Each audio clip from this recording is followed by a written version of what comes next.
Really good to be with you again tonight, and we are going to be talking about good news. How many of you like to receive good news?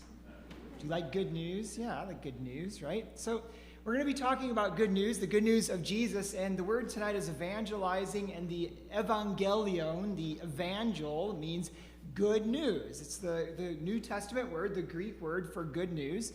And so the evangelion is the good news, and evangelizo is to share the good news or spread the good news or preach the good news. And we also happen to be in the year of evangelism in Western District, right? So we're trying to focus in our congregations on how we share the good news in our context. I hope that this can help us a little bit tonight to do that. So as we're talking about evangelism, spreading the good news, sharing our faith, let's start by huddling with a couple of people beside us. And here's my question. Have you shared your faith with someone recently? And what did that look like? Okay, so have you shared your faith, and what did that look like? So take a couple minutes, talk to somebody next to you, and just share some stories.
Okay.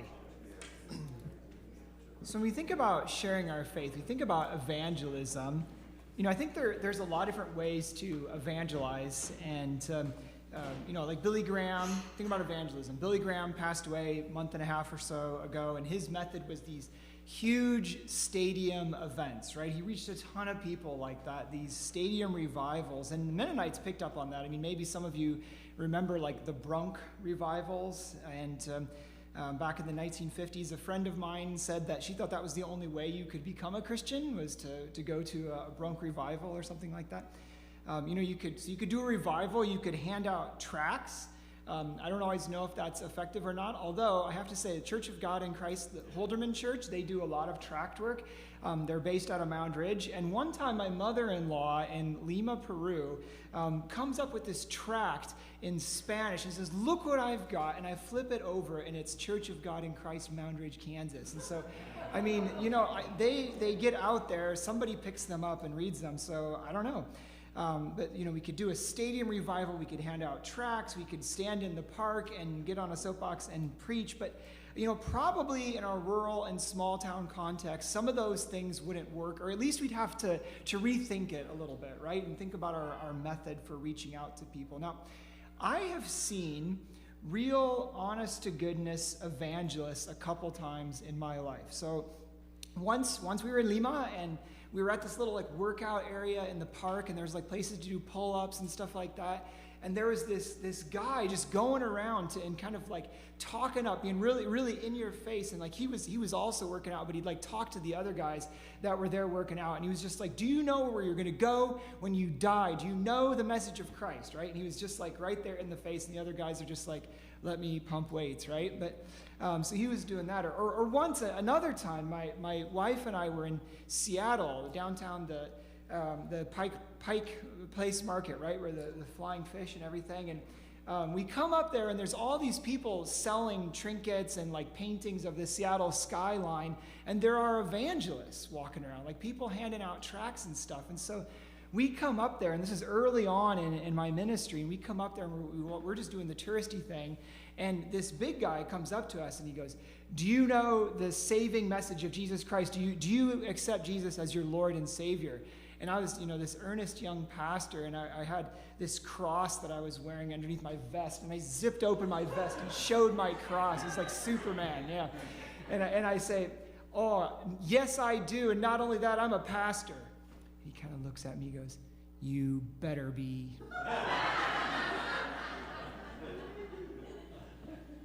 And while I admire their pluck and their determination to share the gospel, I'm not always sure what I think of their method, but a method is better than no method, right? Now, let me tell you another story. I talked to a pastor named Jim Wood. He's in the Vineyard Church, and he has been planting a congregation in Paxton, Illinois, outside of Champaign-Urbana. And Jim Wood says that he has a guaranteed method to grow your church, okay? Jim Wood in Paxton, Illinois, guaranteed method to grow your church. So here's his story.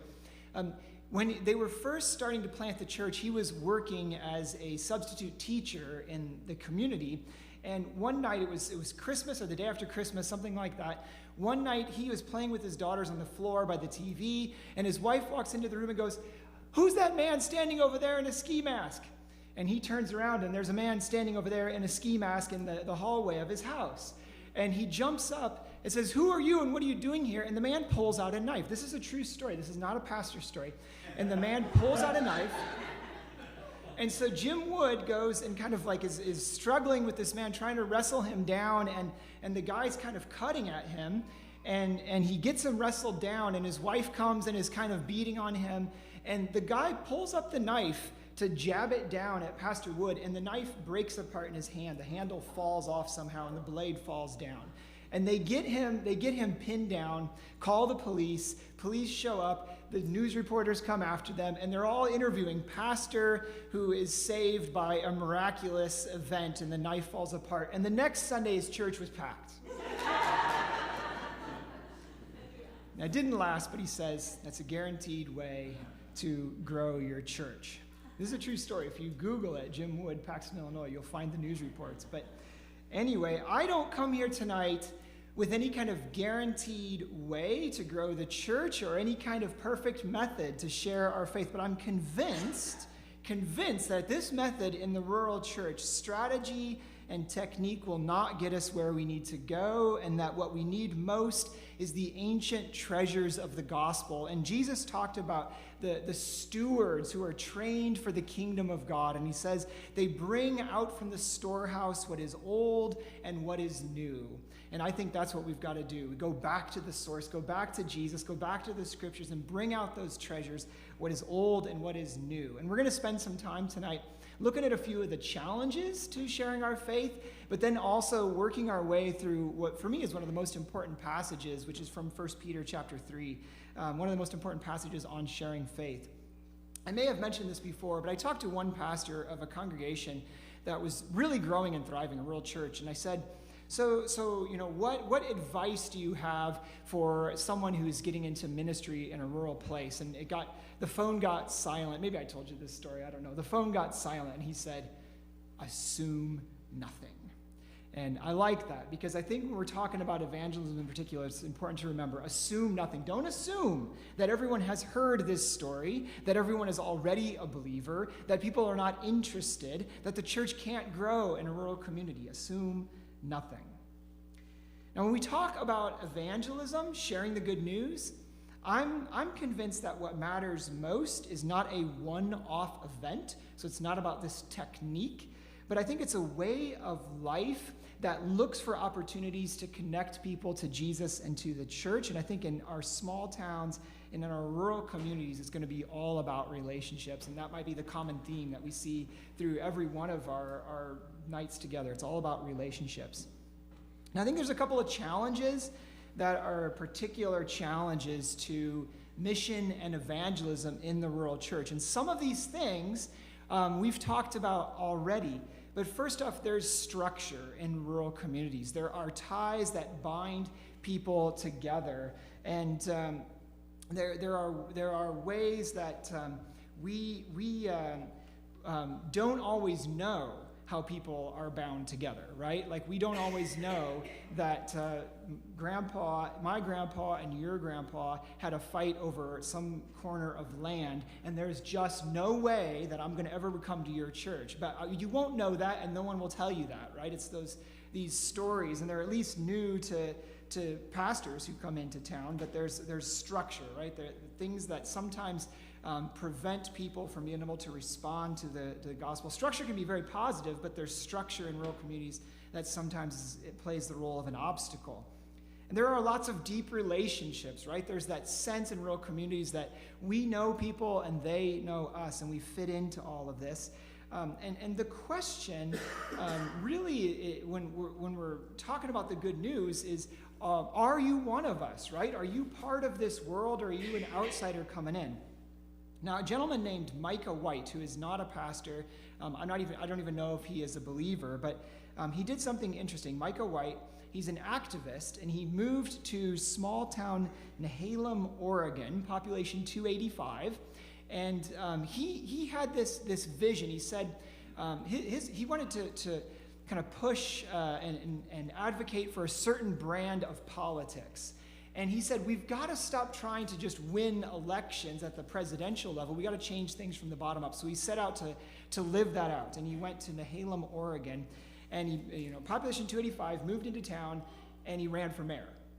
And so he was running for mayor, trying to kind of move this agenda forward, right? This vision for the good and beautiful life in his community. And this counter movement popped up. And the counter movement was, keep Nehalem, Nehalem, right?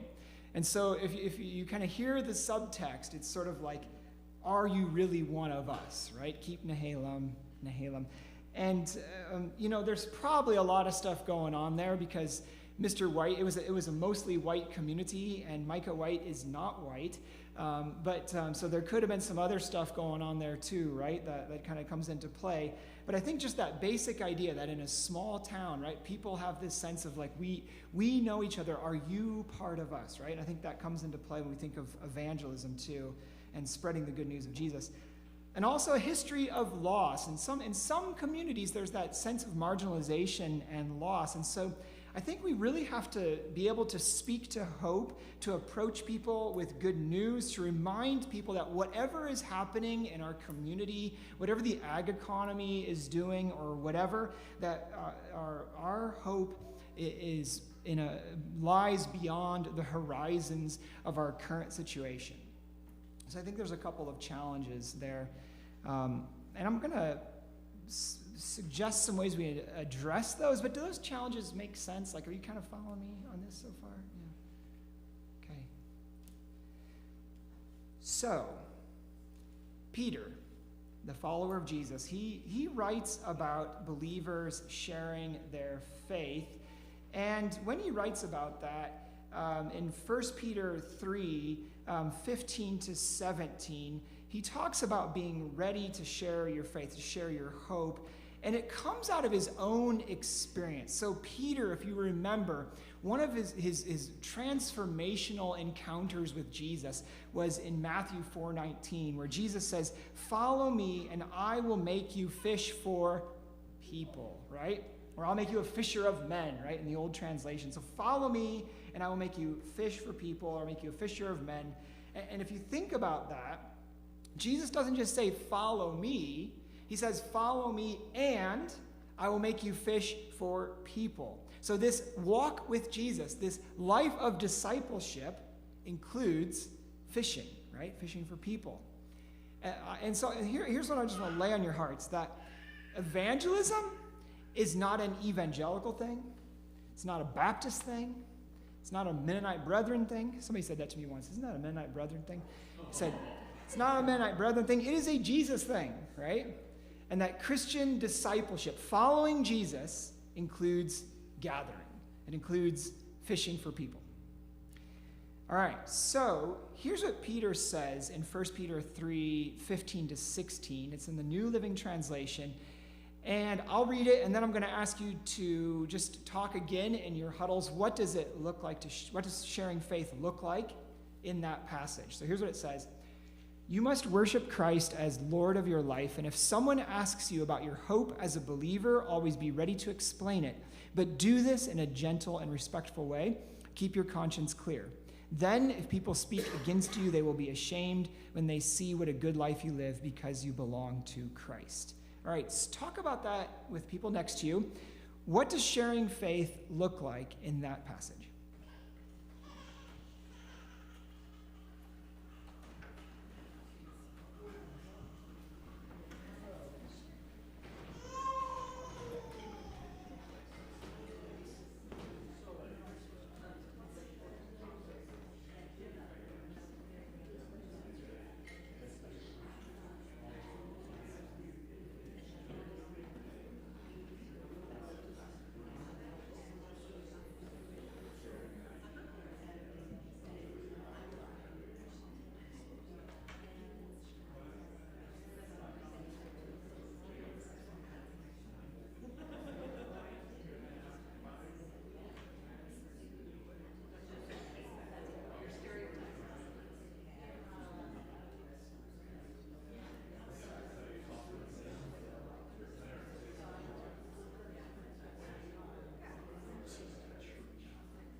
Okay, so let's talk our way through this passage here.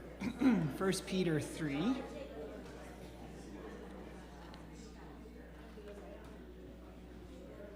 So there's a ton in this chapter, and I'm guessing you've identified some powerful themes that Peter brings up here, and maybe some of what I will say will coincide what you have noticed, but there's a lot here, so there's probably more than what I will say, but I just want to name a few things.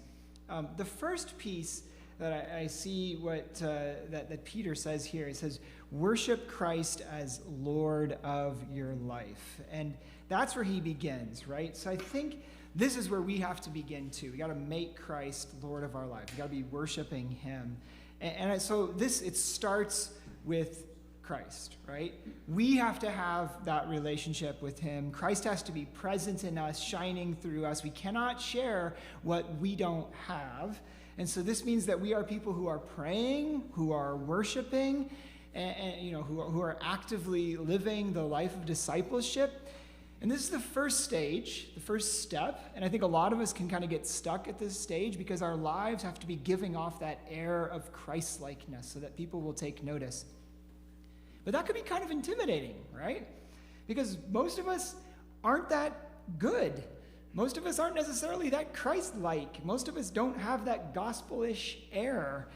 And so if we are disciples of Jesus, then we have to be asking ourselves, am I growing in Christ-likeness myself, right? Am I walking that walk of discipleship myself? And then our next thought has to be, just like it was in Jesus' invitation to Peter, if I'm following Jesus, then how do I go and fish for people? How do I make more disciples for Jesus? So the first piece for me is that we're connected to Christ, right? He is the Lord of our life. Second thing that I noticed here, when Peter says, make Christ Lord of your life, then the second thing he says is always be ready. Okay, so be ready. We live in a state of readiness. Now, this is not a caffeinated, jumpy, twitchy readiness, but it's readiness to share, right? We start to look at our community and we start to have missional eyes, right? We start to ask ourselves, where's the moving truck, right? Who is someone that I don't know on the sidelines of the soccer game? Who's someone I can connect to? And then we start to pray intentionally for people to come to know Christ, and we start to pray for an open door for us to speak to them, right? So we have to be ready. And I'll come back to this again, but there will be doors, and the question is not if there is a door. The question is, are we ready to walk through it? The third thing that I notice, he says, always be ready to explain. And this word for explain in Greek is the word for apology. And he doesn't mean apology like we use it in English, like I'm so sorry. He means it in the classical sense, right? An apology, the defense of the faith, right? So apologetics. Have you ever heard of apologetics, right? Kind of defending the faith. And there's a place for that. But he's like, be ready to kind of lay out your case. That's what he's getting at. Be ready to lay out your case, explain what it is that you're carrying around within you, the sense of defense, although he qualifies that in several ways, but be ready to make that apology. Now, it's interesting because he qualifies that with gentleness and respect, right, or gentleness and reverence. So this is not pinning people down, backing them into a corner for the gospel, right? This is explanation. There is a little more to it than just having all of your arguments down. I once knew somebody, and she just had this wonderful admiration for her older brother who had studied philosophy in the university, and she said, "My older brother studied philosophy, and if you didn't believe in God, he could make you." And the reality is, we can't make anybody believe, right? We can't force someone to believe. They have to take that step of their own conscience, their own free will. And so I think what Peter is getting at here is that we set ourselves up to be listening and asking questions, right? To be able to explain. And I'll quick bump back to the passage. Notice what he says there. Worship Christ as Lord of your life And if someone asks you about your hope as a believer, always be ready to explain it. That second sentence, it says, and what's the next word? If. Let's say it together. If. Okay. So I think that this is the thing. Someone, who's going to be doing the asking? They are, right? Like, if someone asks you, right? Now, we can get hung up on this because we can think that, well, if I just live a good life and then maybe someone will talk to me about it. I think we have to be forward thinking and be willing to share our faith and be willing to talk. We've got to use words at some point. But there's going to be this back and forth. There's going to be this kind of dialogue. We're not going to push our way to the front of the line. They're going to be asking us. And it gives the other person a chance to talk, and I think we really listen people into the kingdom. And people long to be heard. At least this is my experience. And I think we have to learn to listen to their stories before we can earn the privilege to speak into their lives. This won't necessarily mean weeks and years. Sometimes it will. But it won't necessarily mean weeks and years, but it will mean that our stance is one of listening. Like, we're not just ready to kind of pound the gospel into them. We're ready to listen. I want to show you a little video that I think sums this up really beautifully. It's been probably 15 years. I don't think I've ever really initiated a conversation unless somebody has already kind of initiated some curiosity with me. Even when you watch Jesus, he didn't really start a whole lot of conversations. It seemed like people actually went after him, and then even when they would ask him a question, he would just sort of deal with it very quickly, and then he would sort of back up, and it seemed like they couldn't keep from continuing to go at him. I found that's the same way in my life. People will ask a question about, how come you and Cheryl don't seem to fight that much? And then I tell them that we do fight, but yeah, not as much as we used to. And then they ask, well, how do you not fight? And I remember one guy asked me that question. I said, Joe, for me to tell you that, I'd have to be really honest about my relationship with Jesus. And he said, that's why I asked you. And so at that point, then the conversation's supernatural, because he's literally asked me to tell him about Jesus.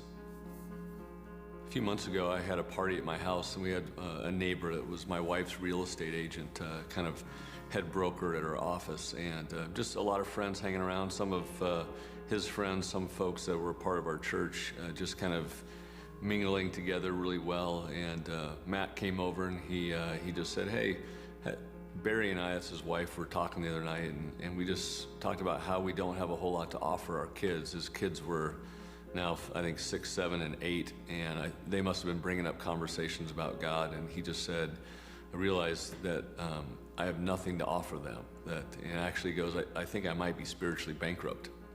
And I said, well, you should work on that. And he said, I'm trying to. And then we just went back to the party. And then it was probably 4 months later, just a few weeks ago, that I actually walked into his real estate office, and he looked a little bit sort of bummed out. And I said, what's up, Matt? And he goes, remember that spiritual bankruptcy thing I brought up? I said, yeah. And I said, you're not making a lot of headway on that? And he goes, no. He goes, is there something that you could do to help me figure this out? And so we've been talking now about God pretty naturally. I think it was assumed that Christians would live such beautiful lives that people would actually go after them, knock on their door, call them, email them, whatever, to try to get some help with their life. So I just wait till people move towards us, and then I just speak openly and honestly as somebody that's just trying to figure it out too. So I'm not the answer man, but I am somebody that's trying to follow this real person that really makes a difference in absolutely everything in my life, and so it's easy to talk about that part of Jesus.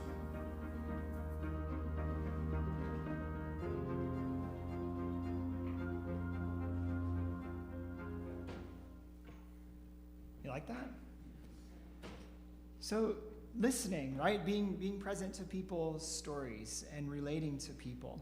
And here's where I think that in small towns and in rural congregations, I think we have a tremendous gift. And I think one of our gifts is being able to connect to people over the long term and being able to build relationships with people. And I mentioned this before, but I talked to a leader of a thriving rural congregation. And he said, don't try to get someone to come to church before they come to you. And I think that's so key, right? Building relationships. In that video, he talks about, bumping into people in this party and in their office and whatever, right? Connect to people and then connect them to the church. And here's the thing. This is really key to what we're talking about when we talk about evangelism, because people connect to other people more than they connect to ideas. And so we connect people to Jesus. Remember, it starts with you must worship Christ as Lord of your life. It starts with that relationship that we have with Christ, and we are connecting people into a relationship with Jesus, right? So Peter connected to Jesus, and then Peter went out and connected more people to Jesus. And so he followed, and we follow the real living person, Jesus, not the idea of Jesus. Not even the teaching of Jesus. We follow this real person who continues to exist.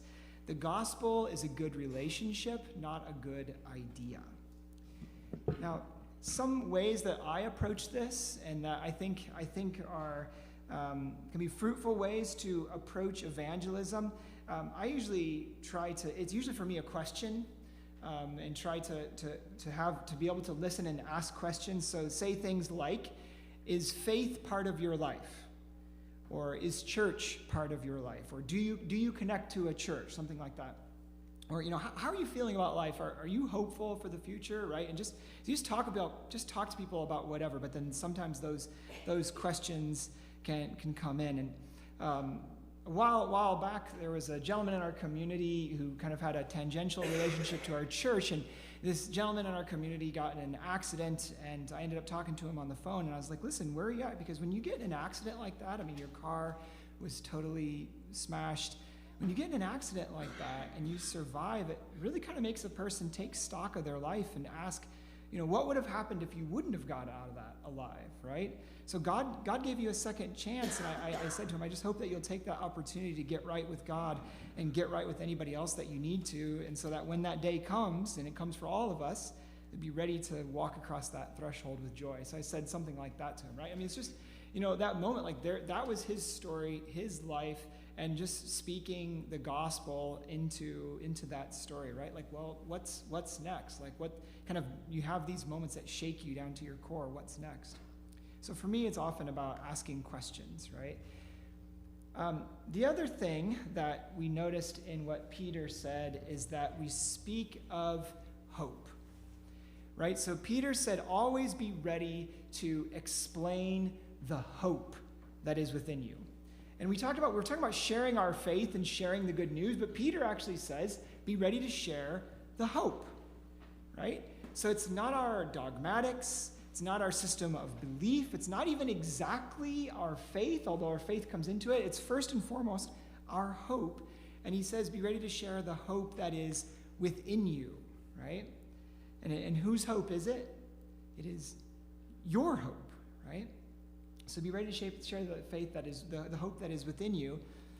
And so I think when we're talking to people about the good news of Jesus, I think we use I language, right? We say, one thing I have experienced, one thing I have known, for me, it's been important too. We use I language, right? And I think we speak to hope. We talk about hope. And hope is a common human aspiration. It's something that all of us need and long for. And we believe, as followers of Jesus, in Jesus, who is the hope of the world, the anchor of our souls, and we're bearing witness to our hope in him. And so we've got to be ready to tell our story. What is our hope story? What is your hope story, your personal hope story? What does it mean for us to follow Jesus? Why does it matter to us that we follow Jesus? So Billy Graham again, back in 1954 at a press conference in London, and Mennonite World Review quoted him a couple of issues back and said, Billy Graham said this, "I'm going to preach a gospel not of despair, but of hope. Hope for the individual, for society, and for the world." And then Paul Schrag, who's the editor of the World Review, said, "There will never be another Billy Graham, which makes it all the more important that each of us on the smaller stages we occupy should follow his example of sharing the hope of Christ." So what is your hope story? This is my question to you. And to just talk about this as you're comfortable with the people next to you. How would you tell your hope story in a couple of sentences? You ever heard of an elevator speech? What's an elevator speech?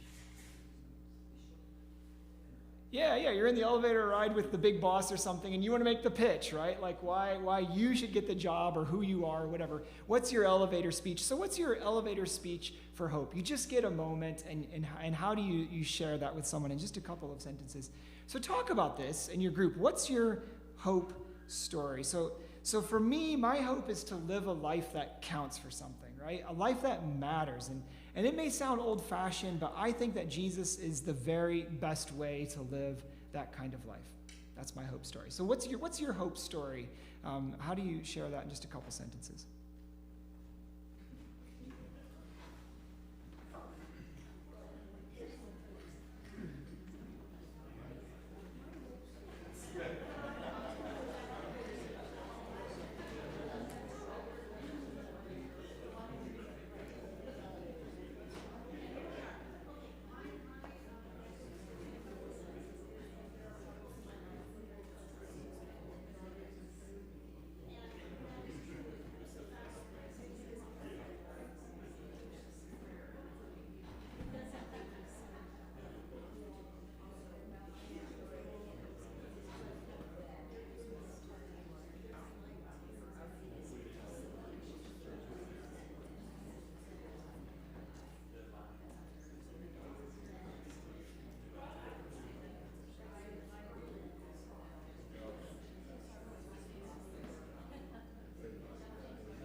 Okay, our hope story, our elevator speech of hope.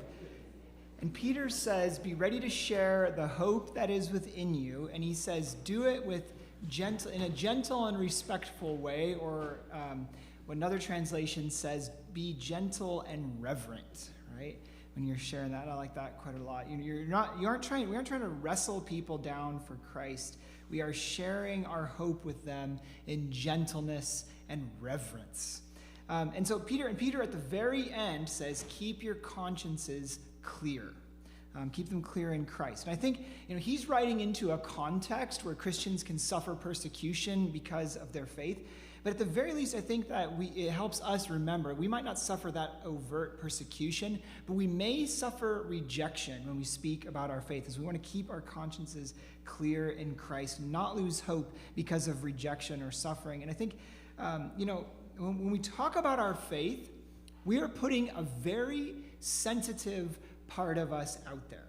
Right? This is something that is integral to our lives, as part of our hearts. Is why Jesus said, don't throw the pearls before the swine, right? You're putting a very sensitive part of yourself out there. We're bearing our soul just a little bit when we're talking about our faith, talking about our hope, talking about Jesus. And so sometimes people will not want to hear it. Will think we're stupid, and will just turn us away. And so we kind of have to have a clear conscience so that we can face that rejection, that little bit of rejection that can come our way. It's just a tiny bit of rejection, but it comes back to Jesus. And I think it comes back to a basic conviction, this idea of do it with gentleness and reverence, right? We have the luxury to come with gentleness and reverence. We're not trying to argue people down. And the reason we have that luxury is because we believe in the good and loving God who will not drop the ball with people. He loves them more than we do.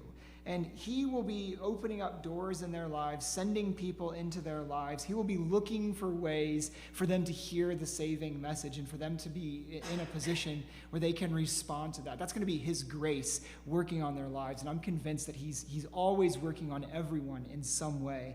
He's going to send people across their path.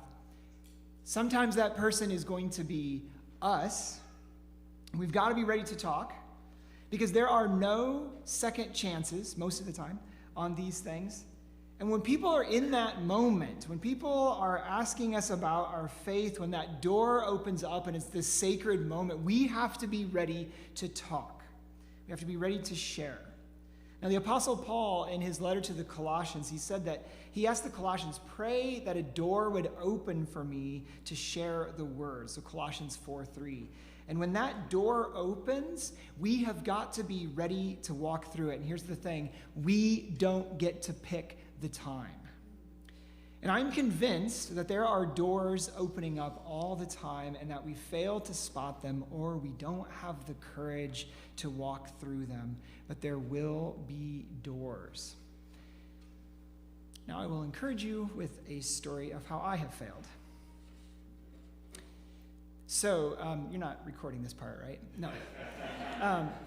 So we do this thing in our church. We've done it for 2 years now called Come and See Sunday, right? And it's this opportunity for us to we kind of equip the congregation. We do evangelism training a week before. I preach some sermons that are keyed towards evangelism, and we really try to get the word out, like through social media, through the newspaper, through people sharing with their neighbors and whatever. And the idea is to invite people to come and see what God is doing among us, right? And, it's this invitational faith, the same kind of faith that Jesus modeled when he, at the beginning of the Gospel of John, they said, where are you staying and who are you? And he responds several times, well, come and see, right?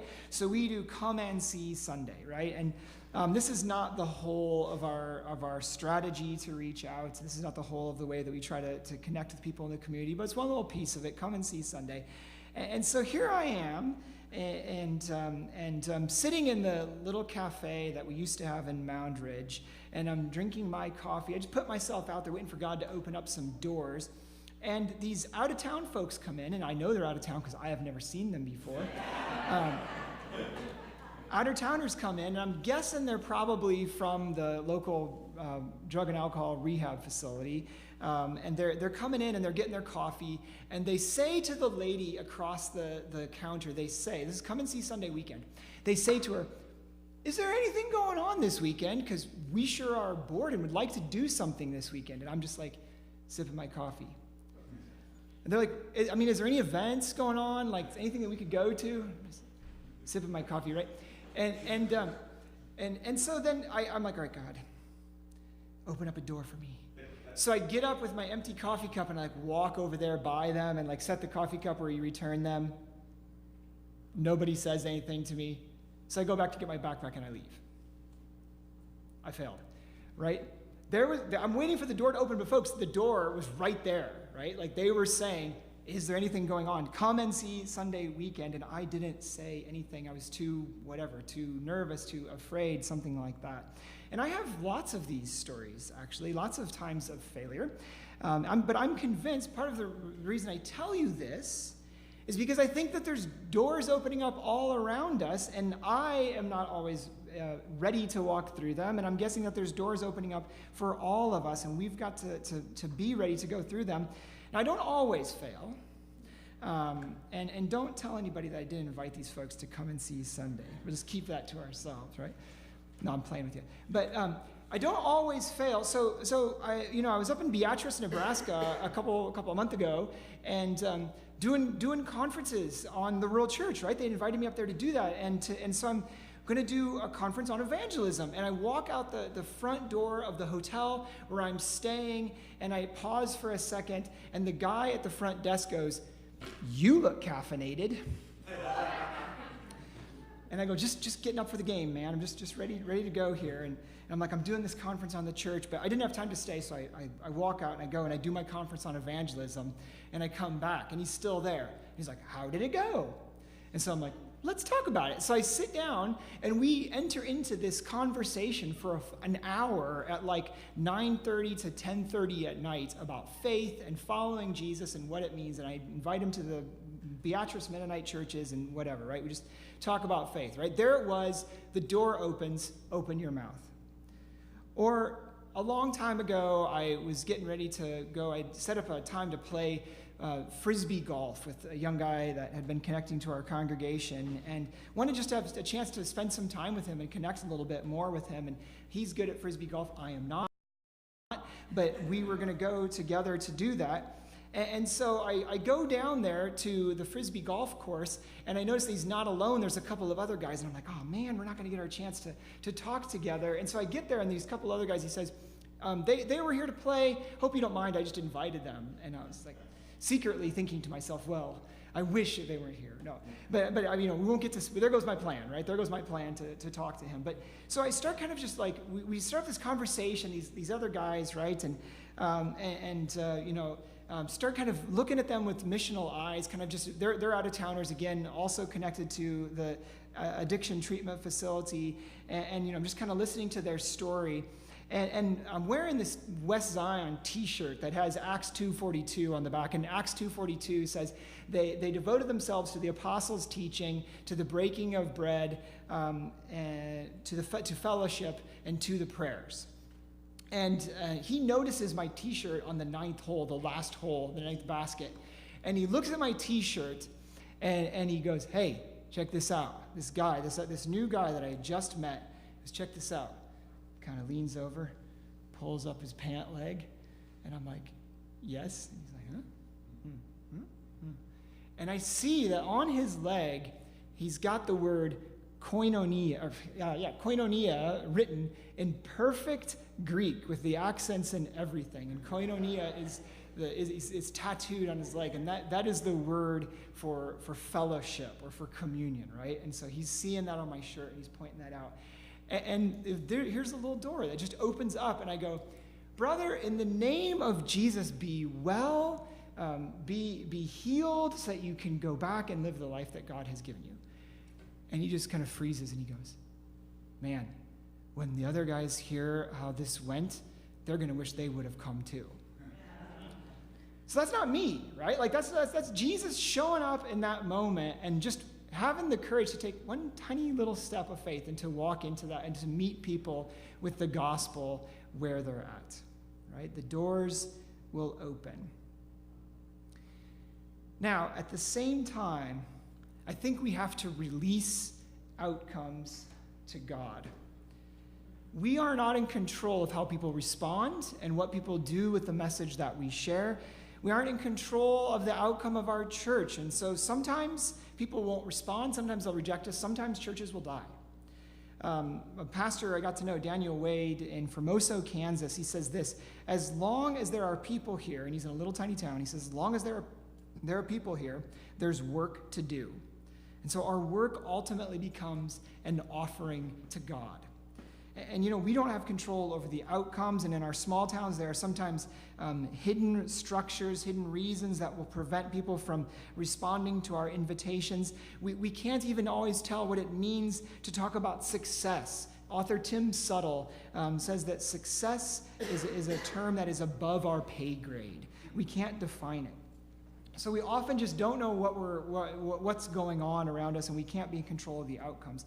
I saw an interview with a gentleman named Carlton Pearson, and I would have some struggles with his theology, but I liked what he said in this interview. Carlton Pearson was the pastor of a church that grew really big, really fast in Tulsa, Oklahoma, a Pentecostal church. And he said that he would look out on Sunday morning and he would just see all these cars come into their church that he had got started. He's the preacher there. And he says he'd look out at this and he says, I was really frustrated that we, as Christians, we had traffic jams every Sunday morning. And I kept saying, we're not really growing, we're just getting fat. So ultimately, what we're trying to get down to is growth in the truest sense of growth in Christ-likeness. And sometimes what looks like success to the rest of the world might just be getting fat. So, here's where we're at, talking about sharing the good news and talking about mission. What questions do you have? What thoughts do you have at this point? If you could raise your hand so we could get your questions on. I'm not sure where I read this, about a young Mennonite minister moved to Salt Lake City or somewhere in Utah, total Mormon country, and opened a coffee shop, which led to Bible study. Now talk about an example of listening to people, giving them an opportunity to share.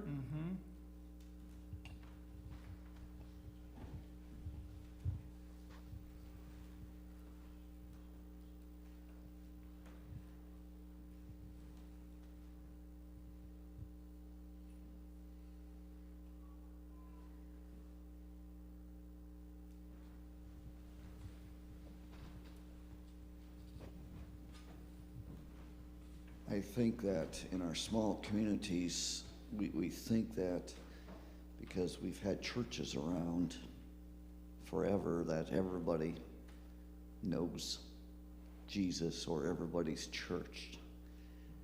And that's probably the wrong assumption. We need, and I know in Inman, we've got lots of people who don't go to church. And so, and for me, the challenge is how do I keep myself open to be able to, in a few sentences, just explain what my hope is. And I think that's the real challenge, to be able to say, what is my hope? What is my, why am I here on this earth for? Hope that even in the midst of struggles, why do I keep believing in God when it seems like I should just be rejecting that? Because I think that's where people are looking. They want something to hold on to, something deeper than just what the world is offering.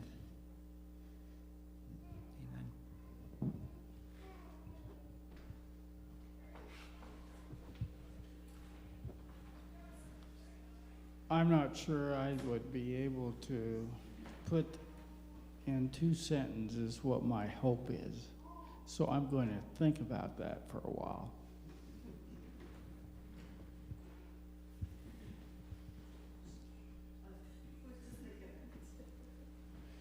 The thing that gets me in that passage that I shared, that we shared in our small groups, was there's a certain assumption that people will see enough of a difference in us that they notice that we have a hope, like we're living with a hope. And I'm always wondering, you know,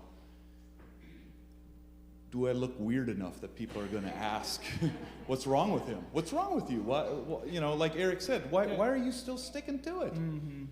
You know, and to me, there's that assumption that somehow, you know, I don't know. You know, I asked the question on Sunday, when people look at BMC, do they think we're weird? Do they see something different? I mean, like, what's wrong with them? Or not? And I don't mean that in the negative way. Like, I liked some of that stuff. It's different. Yeah, like.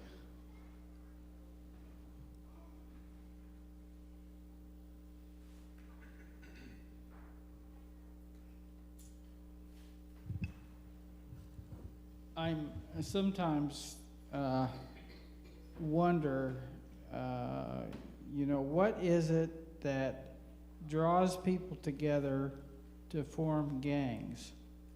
And so, you know, have we missed tapping into something that is, you know, it seems natural to them, but have we missed something somewhere?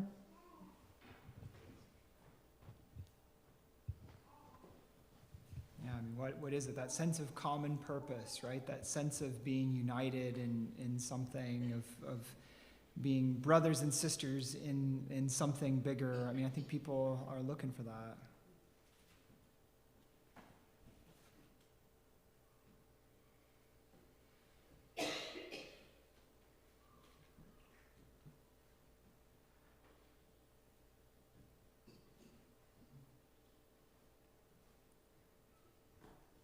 Well, brothers and sisters, in this common hope that we share, be blessed, and may many doors open up to you this week. And we've got one more week together, and we'll talk about next week we'll talk about what draws it all together, prayer. So be blessed, and I'll be around to hang out a little bit if anybody wants to talk more. And yeah, thank you. Remember that there are books to check out if you're interested on this topic, other books. His book can be purchased, as well as the free Missio Dei, and the videos are all archived on the Buhler Mennonite Church YouTube channel. No, anyone, it can be accessed by anyone.